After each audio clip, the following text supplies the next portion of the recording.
Sosok wanita yang menggunakan kebaya hijau tersebut adalah sosok Ratu Pantai Selatan.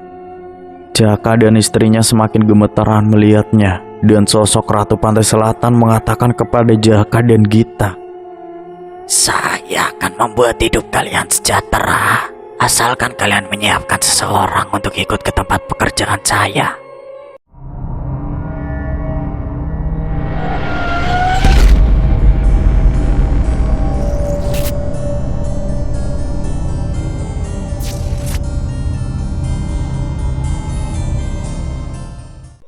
"Jaka, kamu bantuin ibu ya.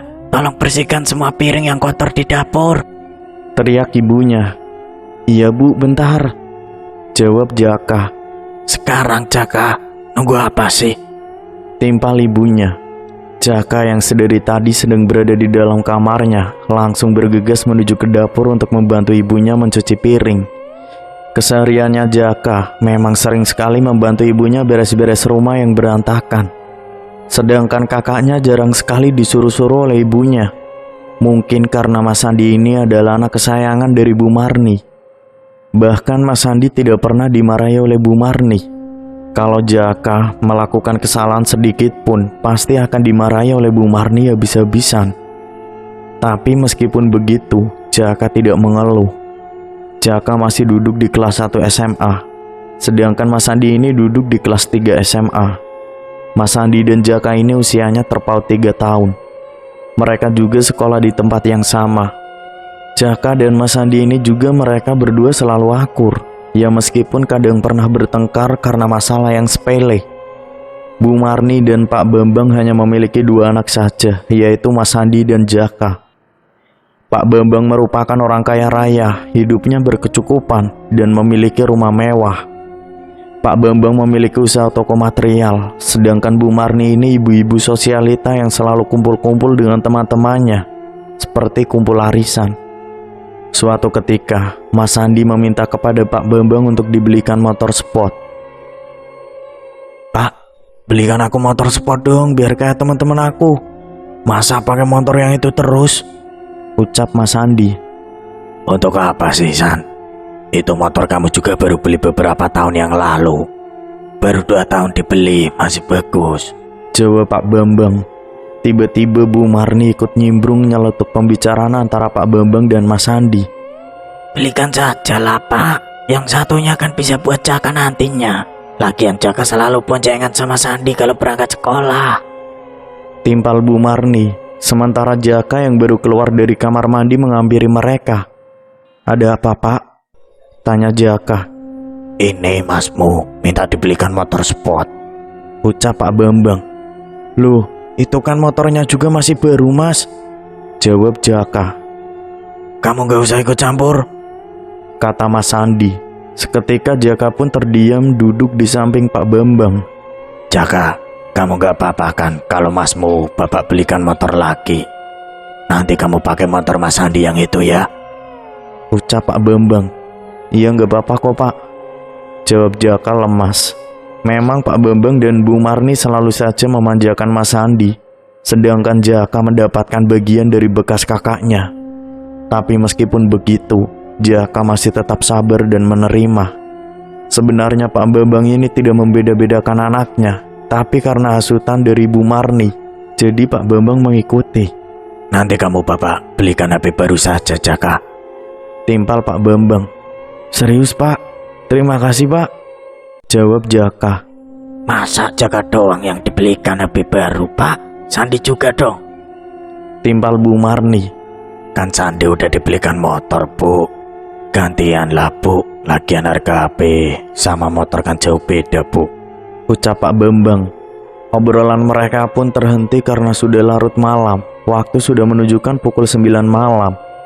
Mereka pun kembali ke dalam kamarnya masing-masing untuk segera tidur. Hawa dingin mulai merasuk ke dalam tubuh membuat bulu kuduk berdiri, disertai dengan hujan deras di semalaman itu. Jaka menarik selimutnya untuk segera tidur. Keesokan harinya, seperti biasa, Jaka dan Mas Sandi berangkat sekolah bersama dengan menggunakan motor lamanya. Sedangkan Pak Bambang dan Bu Marni pergi ke dealer membelikan motor baru buat Mas Sandi. Setelah motor yang diinginkan Mas Sandi sudah dibayar, akhirnya Pak Bambang dan Bu Marni pulang ke rumah. Mereka menunggu di rumah, menunggu kedatangan motor baru milik Mas Sandi. Motor tersebut diantarkan dengan mobil pick-up. Sore harinya, Mas Sandi dan Jaka pulang sekolah. Sesampainya di rumah, Mas Sandi sangat senang ketika melihat motor sport barunya tersebut sudah terparkir di depan rumahnya. Saat itu juga Pak Bambang dan Bu Marni sedang duduk berada di depan rumah. "Assalamualaikum," ucap Mas Sandi dan Jaka. Waalaikumsalam. Jawab kedua orang tuanya. Itu motornya sudah datang, San. Ucap Pak Bambang. Iya Pak, keren sekali. Makasih ya Pak, Bu, kata Mas Sandi. Sedangkan Jaka masuk meninggalkan Mas Sandi dan kedua orang tuanya. Mas Sandi sedang senang sekali melihat motor barunya yang terparkir di depan rumahnya. Jaka hanya duduk termenung di dalam kamarnya sembari menatap ke arah jendela kamarnya. Sesekali Jaka meneteskan air matanya. Jaka merasa selalu dibanding-bandingkan oleh kedua orang tuanya yang lebih memanjakan kakaknya tersebut. Jaka pun tidak tahu kenapa kedua orang tuanya sampai bersikap seperti itu kepada Jaka. Padahal Jaka merasa kalau Jaka tidak merasa bersalah. Dia selalu nurut dengan kedua orang tuanya dan selalu membantu kedua orang tuanya. Tapi Mas Sandilah yang selalu dibanggakan, dimanjakan. Saat Jaka sedang berada di dalam kamar, tiba-tiba ada seseorang yang mengetuk pintu. Jaka, ucapnya dengan terburu-buru. Jaka mengusap air matanya yang mengalir ke pipi. "Iya, masuk Pak," teriak Jaka. Ternyata Pak Bambang yang datang menghampiri Jaka dan membawakan sesuatu. Jaka, kamu lagi ngapain? Tanya Pak Bambang. "Enggak ngapa-ngapain kok Pak," jawab Jaka. "Ada apa Pak?" tambah Jaka. Ini Bapak bawain sesuatu buat kamu, Nak, ucap Pak Bambang. Kemudian Pak Bambang mengambil sesuatu di dalam tas yang dibawanya. Ini Jaka buat kamu. Kamu suka enggak? Ucap Pak Bambang. Jaka pun tak segan untuk menerimanya. Lalu Jaka langsung membungkus hadiah dari bapaknya itu. "Wah, terima kasih ya Pak, aku suka banget," jawab Jaka. Pak Bambang memberikan Jaka sebuah HP keluaran terbaru untuk Jaka. Singkat cerita, Mas Sandi pun lulus sekolah. Mas Sandi melanjutkan kuliahnya di sebuah universitas yang ada di kotanya. Sedangkan Jaka masih duduk di bangku kelas 2 SMA. Ketika Mas Sandi kuliah, Jaka jadi berangkat sekolah sendiri, tidak barengan lagi dengan kakaknya itu. Saat malam hari, keluarganya Pak Bambang makan bersama di meja makan. Mereka menikmati makan malamnya sembari saling bercerita tentang kesehariannya tadi. Setelah selesai makan, tiba-tiba saja Mas Sandi nyeletuk kepada Pak Bambang. "Pak, teman-teman aku di kampus kan banyak sekali yang pakai mobil yang mewah-mewah dan bagus Pak," ucap Mas Sandi. "Iya, terus kenapa?" tanya Pak Bambang. Aku mau minta dibelikan mobil Pak," jawab Mas Sandi. "Kamu ini ya Sandi, tahun kemarin kamu baru saja beli motor sport, sekarang mintanya mobil. Nanti apa lagi San?" ucap Pak Bambang naik pitam. "Please ya Pak, sekali ini saja belikan aku mobil Pak," ucap Mas Sandi. "Gak Sandi, Bapak gak mau. Kamu itu semakin lama semakin gelunjat," jawab Pak Bambang. Seketika seperti biasanya, Bu Marni selalu ikut nyeletuk pembicaraan Pak Bambang dan Mas Sandi. "Belikan saja lah Pak," timpal Bu Marni. "Enggak Bu," jawab Pak Bambang singkat sembari beranjak pergi dari tempat makan tersebut. Kemudian Mas Sandi kembali merengek kepada ibunya supaya dibelikan mobil baru. Sedangkan Jaka, dia juga langsung beranjak pergi masuk ke dalam kamarnya. "Bu, belikan aku mobil ya Bu. Teman-teman aku naik mobil semua, masa aku enggak?" ucap Mas Sandi. "Iya nanti Bu belikan," jawab Bu Marni. "Yes, terima kasih ya Bu," ucap Mas Sandi. Beberapa hari kemudian, tiba-tiba terparkir sebuah mobil mewah yang terlihat masih baru. Pak Bambang pun heran itu sebenarnya mobil siapa. Bu, sini cepat," teriak Pak Bambang. Kemudian Bu Marni pun datang menghampiri Pak Bambang yang ada di depan rumah. "Ada apa Pak?" tanya Bu Marni. "Ini mobil siapa Bu di sini?" tanya Pak Bambang. Mobilnya Sandi lah, Pak. Jawab Bu Marni santai. Sandi, dapat uang dari mana kamu? Tanya Pak Bambang. Jual tanah kamu yang ada di sana, Pak. Jawab Bu Marni. Astagfirullah, Bu. Kenapa kamu tidak bilang dulu sama Bapak? Ucap Pak Bambang. Kalau Ibu bilang sama Bapak, kan Bapak pasti tidak mau membelikan mobil buat Sandi. Jawab Bu Marni. Singkat cerita, beberapa tahun kemudian Jaka pun sudah lulus dari SMA. Sekarang Jaka akan berkuliah di universitas yang sama dengan kakaknya. Setiap berangkat ke kampusnya, Jaka menggunakan motor bekas kakaknya. Karena sekarang Mas Sandi kalau pergi ke kampusnya naik mobil. Di kampusnya, Mas Sandi terkenal playboy yang selalu bergonta-ganti pasangan. Sedangkan Jaka belum memiliki pacar sama sekali dan belum mengenal dengan wanita. Mas Sandi juga menjadi orang yang nakal, selalu pergi main ke klub malam dengan bermabuk-mabukan. Tapi Bu Marni tidak pernah memarahi Mas Sandi. Padahal perbuatan Mas Sandi itu salah, tapi tidak pernah dimarahi atau dinasehati oleh Bu Marni. Tapi meskipun begitu di kampusnya, Mas Sandi ini anak yang pintar. Sejak sekolah dasar memang Mas Sandi ini selalu mendapatkan peringkat kelas. Padahal penampilannya yang urakan, tapi otaknya sangat cerdas. Mungkin itulah yang membuat ibunya dan Pak Bambang selalu memanjakan Mas Sandi. Berbeda dengan Jaka yang tidak pernah mendapatkan peringkat di kelasnya. Jaka sudah sering sekali dibanding-bandingkan oleh ibunya dengan kakaknya. Saat itu Pak Bambang sedang asik nonton televisi bersama. Di sela-sela menonton televisi tersebut mereka saling bercengkrama. Terlihat Mas Sandi sedang senyum-senyum sendiri menatap layar ponselnya. Kamu kenapa, San? Ini, Bu, aku mendapat peringkat 2 di kelas. Ucap Mas Sandi. Yang benar kamu, San. Ibu bangga sama kamu. Semoga bisa ke peringkat 1 ya, San. Ujar Bu Marni. Lalu Pak Bambang ikut nyeletuk pembicaraan dari Mas Sandi dan Bu Marni.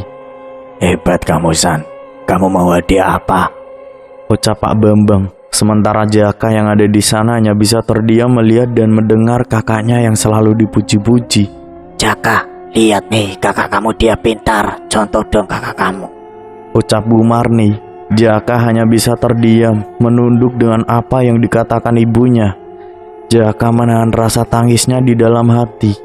Karena tidak tahan berada di tempat televisi tersebut, Jaka pun langsung pergi beranjak masuk ke dalam kamarnya. Sesampainya di dalam kamar, Jaka menutup pintunya rapat-rapat dan menangis, meluapkan semuanya yang ada di hatinya. Hingga suatu ketika, Mas Sandi lulus dari kuliahnya. Mas Sandi dengan mudahnya langsung mendapatkan pekerjaan di sebuah perusahaan yang gajinya cukup besar. Sedangkan Jaka masih berkuliah. Semakin dibanding-bandingkan. Makanya, kamu sekolah yang rajin dan pintar, Jaka. Biar nanti kamu mendapat pekerjaan yang sama dengan kakakmu. Ucap Bu Marni. Ya, Bu. Jawab Jaka singkat. Lagi-lagi keberuntungan datangnya pada kakaknya. Jaka selalu dijadikan bahan perbandingan oleh ibunya. Rasa sakit hatinya selalu terpendam di dalam hati. Meskipun begitu, Jaka masih terus bersabar. Setiap harinya dari masa SMP sampai sekarang, Jaka berkuliah. Jaka selalu membereskan pekerjaan rumahnya dengan menyapu, mengepel, mencuci piring, dan lain sebagainya. Karena ibunya selalu sibuk pergi dengan teman-temannya, ibu-ibu sosialita, karena di rumahnya memang tidak menggunakan jasa ART. Jadi setiap pulang sekolah atau ngampus, Jaka langsung membereskan semuanya. Jaka berbeda dengan teman-temannya yang bisa main dan nongkrong kesana kemari. Karena Jaka harus membantu ibunya. Kalau Jaka tidak membantu ibunya membereskan semua pekerjaan rumah, pasti Jaka akan dimarahi ibunya habis-habisan. Singkat cerita, Mas Sandi memperkenalkan pacarnya kepada Bu Marni dan Pak Bambang. Pacarnya Mas Sandi dibawa ke rumahnya. Assalamualaikum. Ucap Mas Sandi. Waalaikumsalam. Jawab kedua orang tuanya. Siapa ini, San? Tanya ibunya. Kenalin, ini pacar aku, Pak, Bu. Jawab Mas Sandi. Saat itu Jaka yang membuatkan minuman untuk mereka semua. Ini silakan diminum. Ucap Jaka. Lalu Jaka duduk di antara mereka semua. Itu siapa, Mas? Tanya pacar Sandi. Itu adik aku namanya Jaka. Jawab Mas Sandi. Hubungannya Mas Andi dengan pacarnya tersebut direstui oleh kedua orang tuanya. Mas Andi dan Yuni pun menjalin hubungan yang cukup serius. Mas Andi memiliki niat untuk menikahi Yuni. Hari demi hari, bulan demi bulan, tahun demi tahun telah berlalu. Akhirnya Jaka pun lulus dari kuliahnya. Jaka mencari pekerjaan ke sana kemari hingga akhirnya Jaka memutuskan untuk pergi merantau saja untuk mencari pekerjaan. Jaka pun merantau ke kota mencari pekerjaan dari perusahaan satu ke perusahaan lain. Jaka melamar pekerjaan, namun belum ada yang menyangkut. Jaka terus bersabar mencari pekerjaan dengan bekal S1-nya. Suatu ketika, Jaka pun akhirnya diterima di sebuah perusahaan yang ada di kota tersebut. Jaka mulai tertarik dengan wanita. Jaka jatuh cinta dengan seorang wanita yang berparas cantik. Wanita tersebut bekerja sebagai model majalah. Tubuhnya yang langsing dan mulus dengan paras yang cantik membuat Jaka tertarik dan terpesona dengan Gita yang berprofesi sebagai model.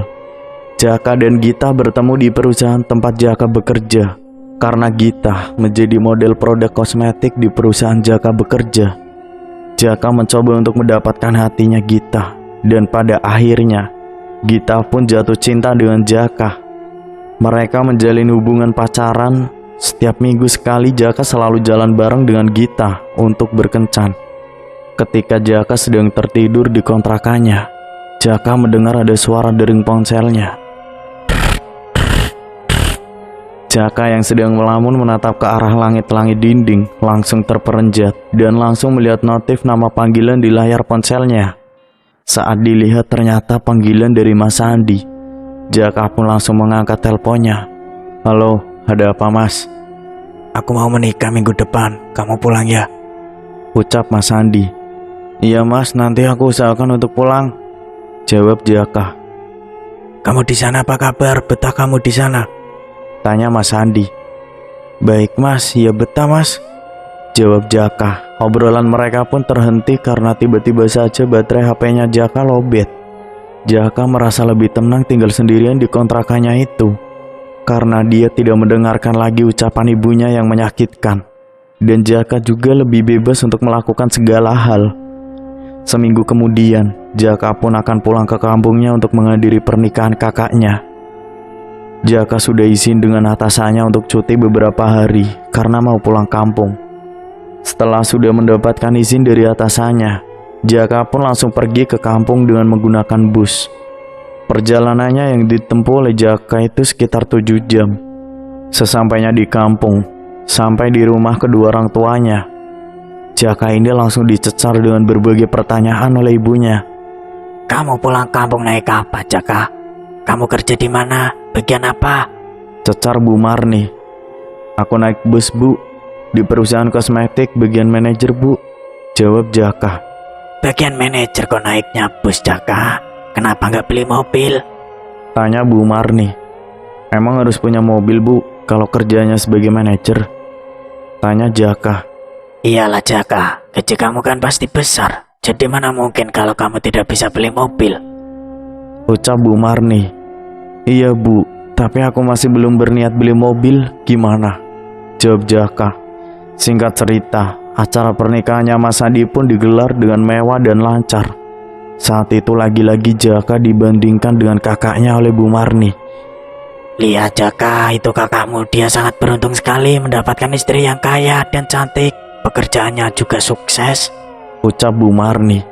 Iya Bu, rezeki orang kan berbeda-beda, jawab Jaka. Setelah menikah, Mas Andi tinggal bersama dengan kedua orang tuanya dan juga istrinya yaitu Yuni. Jaka pun kembali lagi ke kota tempatnya bekerja. Beberapa bulan setelah pernikahannya Mas Andi, Jaka mendapat kabar dari Mas Andi kalau Bu Marni jatuh sakit dan dirawat di rumah sakit. Saat itu Jaka sudah bisa membeli mobil sendiri, tapi Jaka masih tinggal di kontrakan yang dulu. Setelah mendapatkan kabar kalau Bu Marni ini sakit, akhirnya Jaka pun pulang kampung dengan mengajak Gita pacarnya menggunakan mobil barunya milik Jaka. Sekalian Jaka ingin memperkenalkan pacarnya kepada kedua orang tuanya.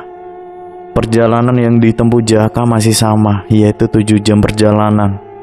Sesampainya di kampung, Jaka langsung pergi menuju ke rumah sakit Karena Jaka belum mengetahui ibunya dirawat di ruangan mana, akhirnya Jaka bertanya terlebih dahulu kepada suster yang ada di resepsionis. "Maaf sus, saya mau tanya ruangannya Bu Marni sebelah mana ya?" tanya Jaka. "Sebentar, saya cek dulu ya mas," jawab suster setelah menemukan nama dan ruangannya Bu Marni. Suster tersebut pun menjelaskan kepada Jaka. "Ruangannya Bu Marni berada di sebelah sana mas. Masnya lurus saja lewati lorong, nanti belok kanan, dan nanti ada ruangan tulip," jelas suster. "Terima kasih ya sus," jawab Jaka. Jaka dan Gita beranjak pergi berjalan menuju ke ruangannya Bu Marni. "Assalamualaikum," ucap Jaka. Akhirnya datang juga kau. Ucap Mas Andi. Jaka menghampiri ibunya, lalu menjabat tangan dan juga menjabat tangannya Pak Bambang yang ada di dalam ruangan tersebut. "Ibu sakit apa?" tanya Jaka, namun Bu Marni masih terlihat lemas dan tidak menjawab pertanyaannya dari Jaka. "Ibu sakit jantung, Jaka," timpal Mas Andi. "Terus kata dokter gimana, harus operasi atau gimana?" tanya Jaka. "Tidak apa-apa, ibu masih ringan, belum yang terlalu parah," jawab Pak Bambang. "Ini siapa, Jaka?" tanya Pak Bambang. "Oh iya lupa, kenalin ini pacar aku, Pak, Bu. Namanya Gita," ucap Jaka. "Kamu datang ke sini naik apa?" tanya Mas Andi. "Naik mobil mas," kata Jaka. "Wih, sekarang kamu sudah punya mobil sendiri ya, Jak? Hebat kamu," ucap Mas Andi. "Ah, enggak mas, masih hebat kamu di mata ibu bapak," jawab Jaka. Seketika di dalam ruangan tersebut hening saat Jaka mengatakan hal itu. Beberapa hari kemudian, akhirnya Bu Marni sudah diperbolehkan untuk pulang karena sudah sedikit pulih. Ya walaupun Bu Marni masih tetap sakit jantung, jadi Bu Marni ini tidak boleh mendengarkan kabar yang mengejutkannya.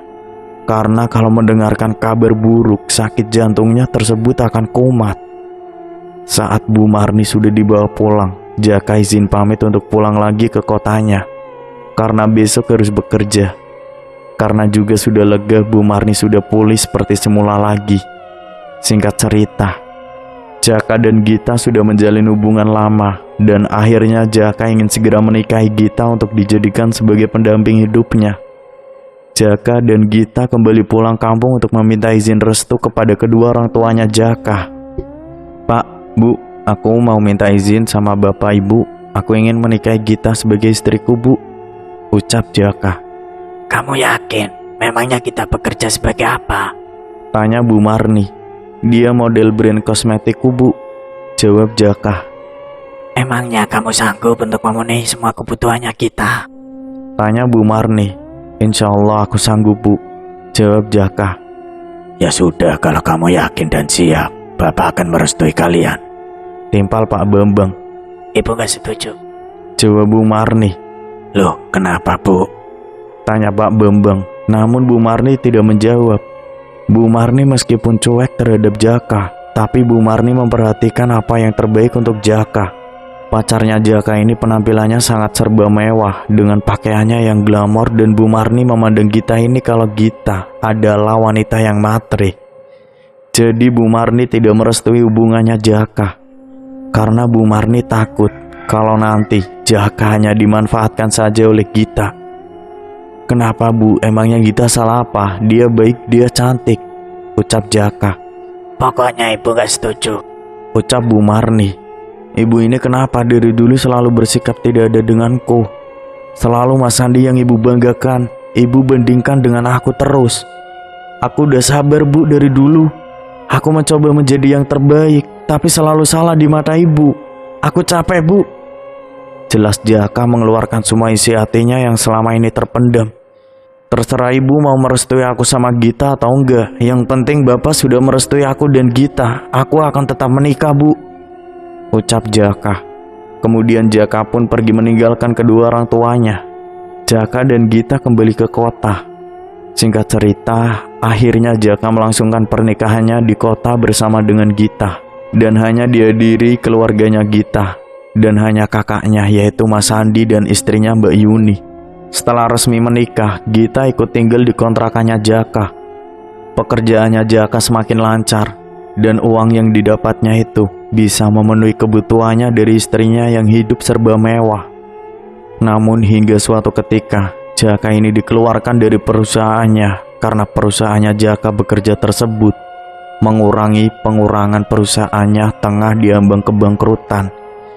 Kita juga kena imbasnya.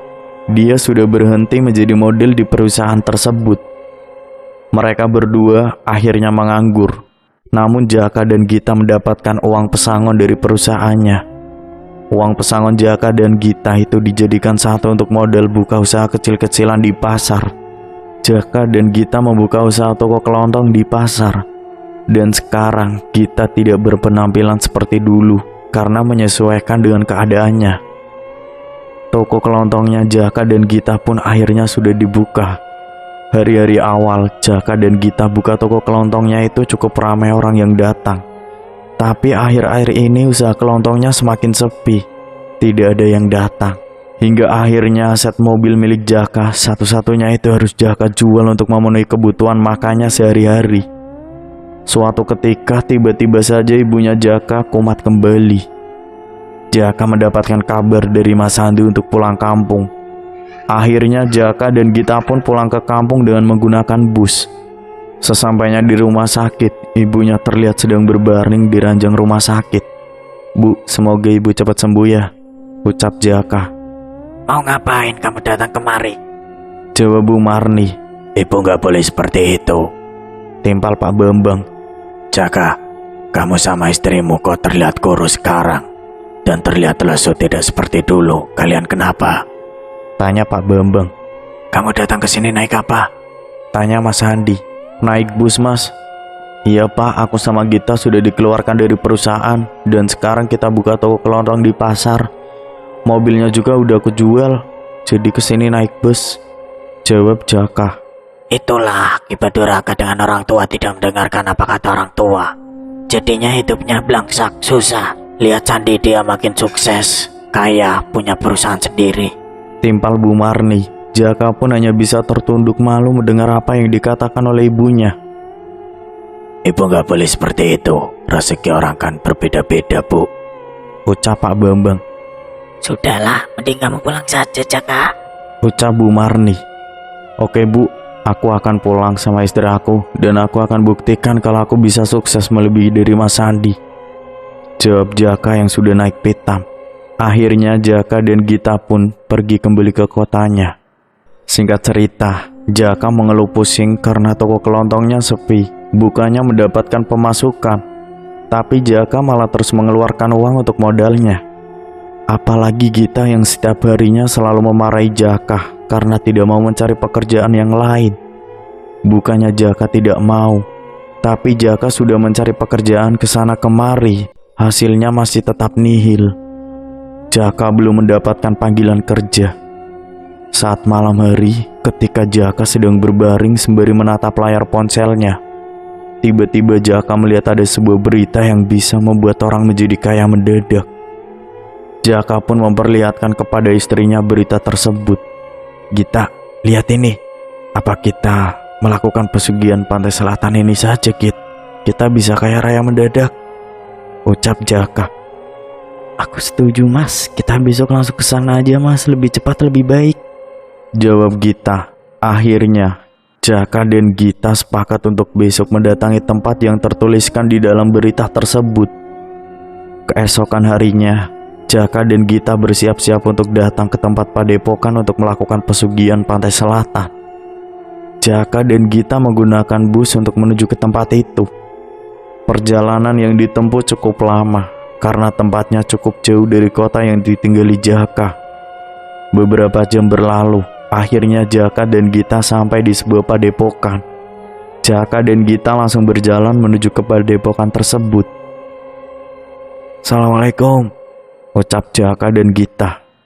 Waalaikumsalam, silakan masuk, ucap Kuncen yang ada di dalam padepokan tersebut. Kuncen ini juru kuncinya dari pantai selatan. Saya tahu maksud dari kedatangan kalian datang kemari. Ceritakan saja semuanya, ucap Kuncen. Akhirnya Jaka dan Gita pun menceritakan semuanya kepada Kuncen apa yang dialaminya. Apakah kamu siap untuk melakukan semua ritualnya dan syarat-syaratnya karena resikonya sangat besar? Ucap Mbah Kuncen. Saat itu Jaka dan Gita sempat ragu karena mereka merasa takut.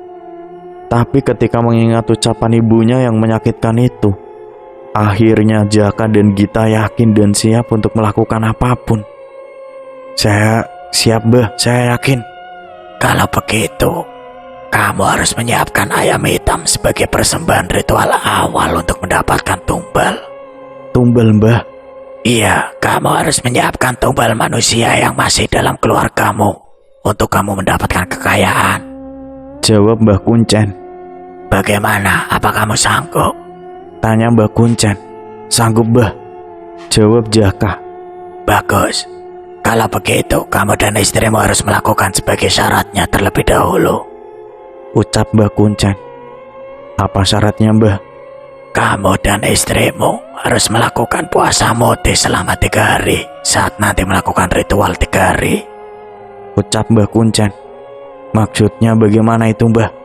Tanya Jaka. Saat melakukan ritual, nanti malam dan 3 hari ke depan, kamu tidak boleh makan minum sama sekali dan tidak boleh tidur. Jelas Mbah Kuncen. Baik, Mbah. Jawab Jaka. Singkat cerita, malam harinya sekitar pukul 12 malam lebih, Jaka dan Gita dibawa Mbah Kuncen ke sebuah tempat yang lokasinya tidak cukup jauh dari padepokan tersebut. Di kegelapan malam mereka bertiga berjalan. Hawa dingin merasuk ke dalam tubuh Jaka dan Gita. Berjalan mengekor di belakang Mbah Kuncen. Hingga akhirnya mereka semua sampai di sebuah tempat di tengah hutan. Di dalam hutan tersebut terdapat goa yang sangat gelap sekali.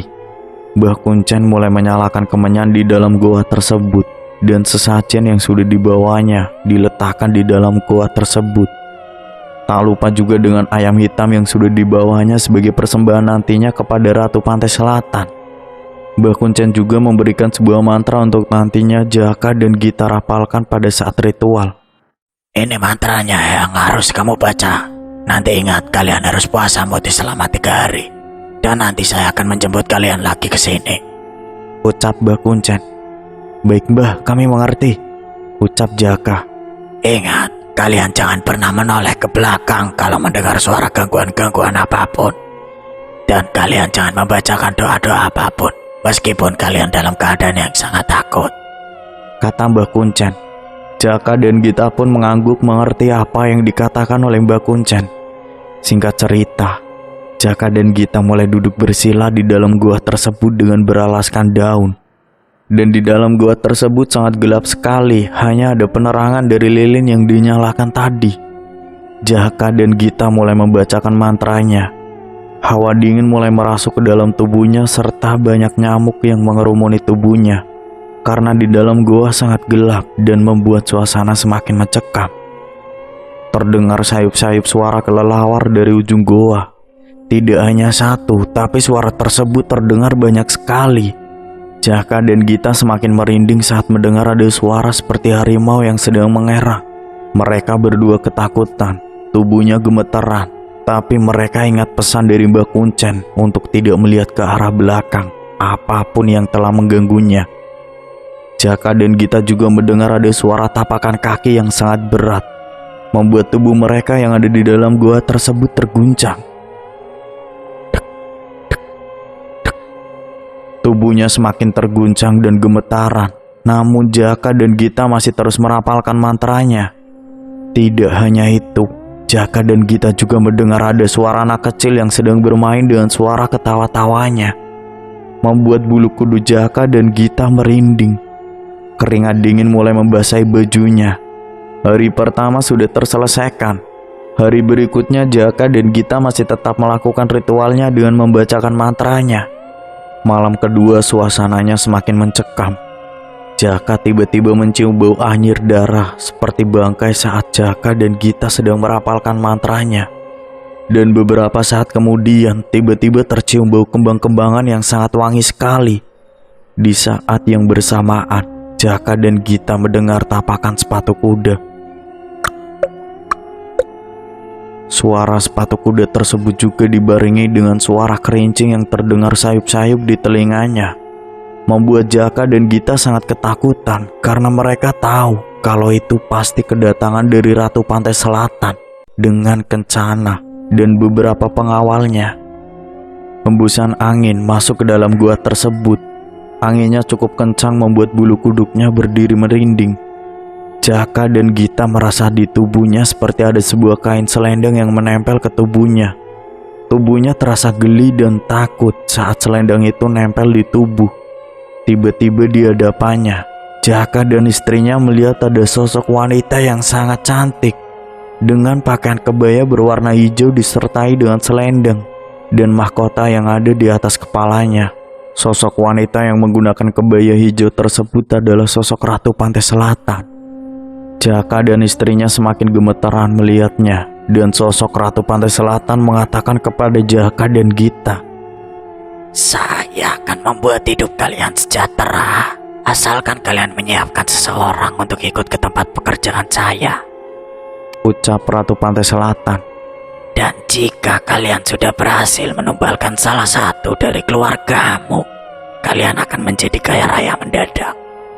Timbal Ratu Pantai Selatan. Lalu sosok wanita Ratu Pantai Selatan tersebut menghilang, entah kemana perginya. Namun di dalam goa tersebut, Jaka dan Gita masih mencium bau kembang-kembangan. Jaka dan Gita melanjutkan kembali ritualnya. Singkat cerita, hari ketiga pun sudah dilakukannya. Mbah Kuncen datang untuk menepuk pundaknya Jaka dan Gita. Wajahnya Jaka dan Gita terlihat sangat pucat sekali seperti orang yang sudah meninggal. Karena kan memang sudah 3 hari mereka tidak makan dan minum. Saat Mbah Kuncen datang, beliau langsung memberikan minum dan makanan untuk Jaka dan Gita. Mbah Kuncen melihat ke dalam goa kalau ayam hitamnya yang tadinya hidup sekarang sudah mati. Itu artinya kalau ayam hitam sudah diterima menjadi persembahan ritualnya kepada Ratu Pantai Selatan. Mereka pun akhirnya kembali ke padepokan Mbah Kuncen. Sebelum Jaka dan Gita pulang, Mbah Kuncen berpesan kepada Jaka dan Gita, "Nanti setelah kalian pulang dari sini, kalian harus menyiapkan sebuah ruangan kosong untuk melakukan ritual. Dan nanti kalian tulis berapa besar nominal uang yang ingin kalian inginkan di sebuah kertas dan diletakkan ke dalam ruangan tersebut beserta dengan sesajen kembang 7 rupa, kemenyan, ayam hitam. Dan setelah selesai membaca mantra, nanti kamu tinggalkan saja ruangan itu tutup dengan rapat," jelas Mbah Kuncen. "Baik Mbah, kami mengerti," jawab Jaka.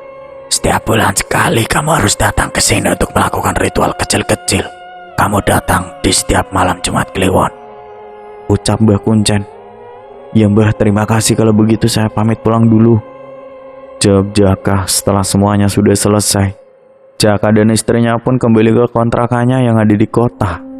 Dan sesampainya di kontrakan, Jaka langsung menyiapkan sebuah ruangan khusus untuk melakukan ritual dan juga menyiapkan beberapa sesajen yang sudah dikatakan oleh Mbah Kuncen. Jaka juga menuliskan nominal uang yang diinginkannya. Malam harinya Jaka melakukan ritual dengan mantra yang sudah diberikan oleh Mbah Kuncen.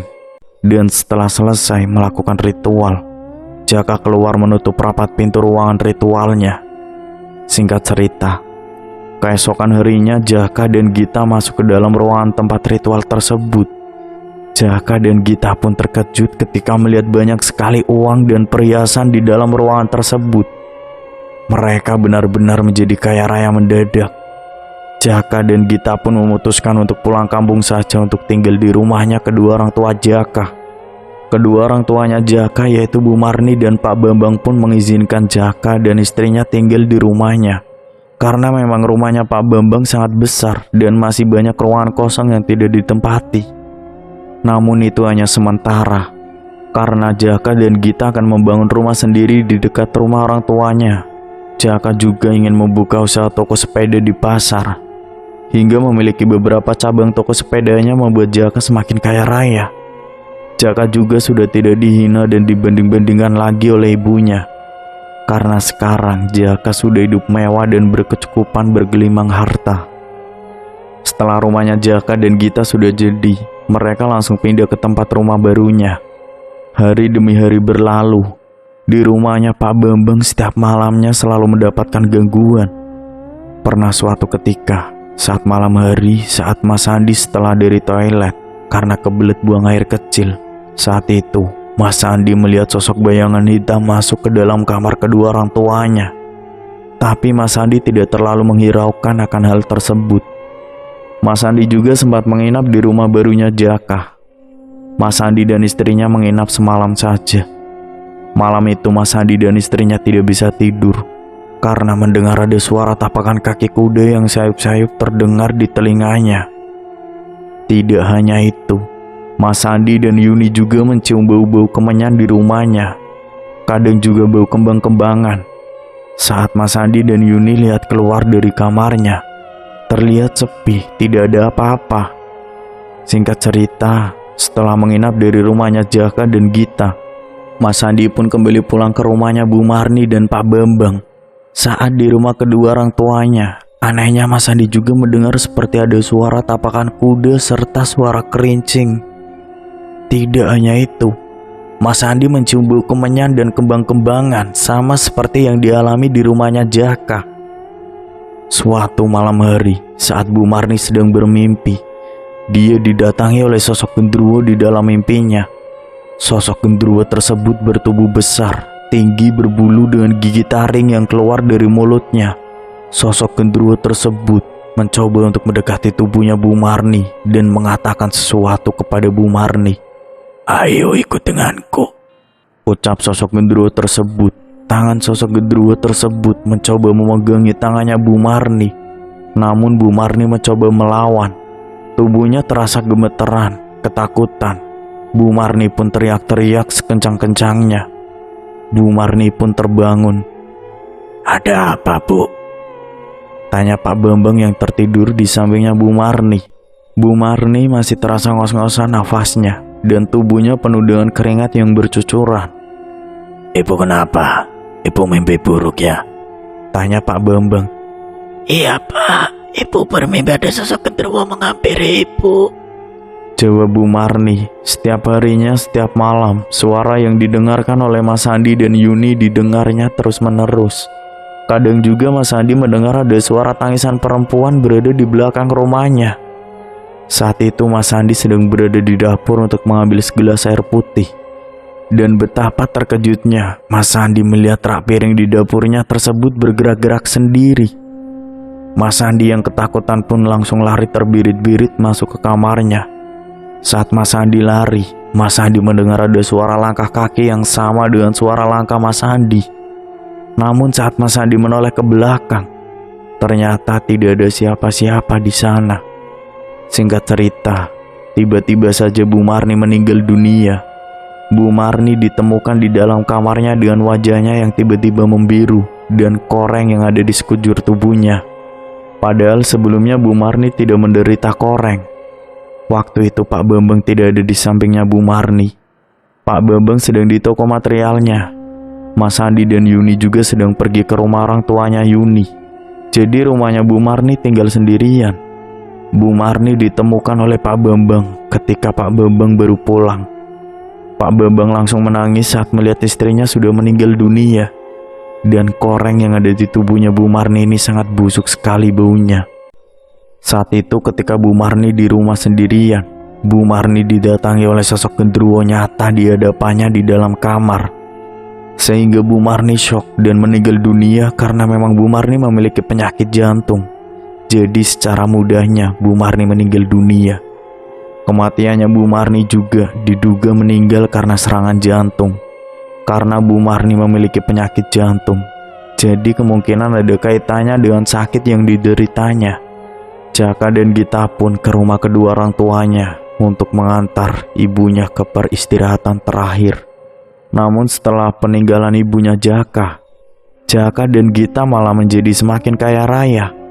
Jaka bisa membeli mobil mewah dan juga bisa membuat cabang toko sepedanya di kota lain.